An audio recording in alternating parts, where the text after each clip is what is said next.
they have the power to make the innocent guilty and to make the guilty innocent. And that's power because they control the minds of the masses. How come the white man know how powerful it is to own media?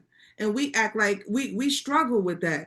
Yes, he wants to say, I want to control what the masses have access to, who they're listening to. Now, America has been pushing diversity, and America has been pushing whatever the DEI is, the diversity, all of that. But as a black Diversity, equity, inclusion, integration, all that. Yep. all of that. But Trump is telling the American people, I'm sick of it.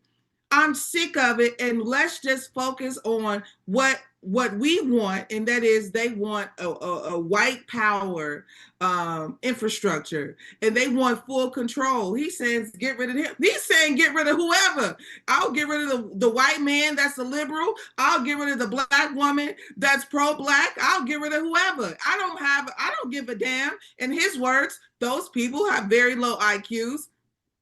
Mind you, he doesn't have a high IQ, but he's saying that he wants to control media. It's important. And my issue with us, Dr. Watkins, is that we could have controlled media. We could have been an entity that basically said, when the president called and the president said, hey, I want to, get rid of the BET and the Soul Train, the black people could have been in a position of power and said, understood. Unfortunately, we won't be able to do that. Have a good day. But if we got to get all their money, constantly be in alignment with the supremacy, constantly be in alignment with something so that we can get access to funds, then that's going to deter what we're able to do. And that's the problem.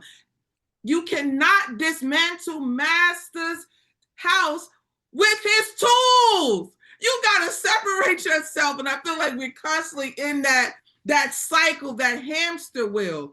But Dr. Watkins, you told me this when I was a college, probably a sophomore in college. You told me you want to be a part of BET. What happens with them is I want you all to go back to every person that's been on BET. Go back to Free. Go back to AJ. Go back to Roxy. Go back to Terrence. Where are they now? All that to say that wherever they are, I hope that they're well, but these people don't have platforms for you to leave to your children. They don't do that. You have to do that. Well, we know the difference between we should know. I mean, everybody in this room, if you've been hanging out here, you know that my goal is to make sure that you understand how money works, so you'll have some.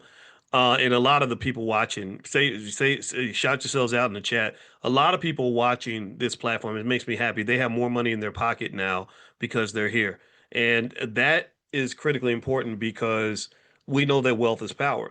And the people in this room, intelligent black people, understand there's a difference between being on the stage versus being versus owning the stage. There's a difference between being the loud puppet versus the actual puppet master. The puppet master appears quiet, but really the puppet master is the loudest person in the room. But if you don't understand how the hustle goes, you think the puppet is really talking. You think the puppet has a voice. You think the puppet has power. The puppet has no power without the puppet master. So I dare say this. With a lot of our black platforms and a lot of our black celebrities, they become the puppets. The people that are the same people that are over in Palestine shooting little children as they try to get food right now are the very same ones who control companies like Paramount and others who literally swoop in, buy your culture, and put out a little bit of money and literally have you thanking them for telling you who you're supposed to be. And it becomes very, very dangerous.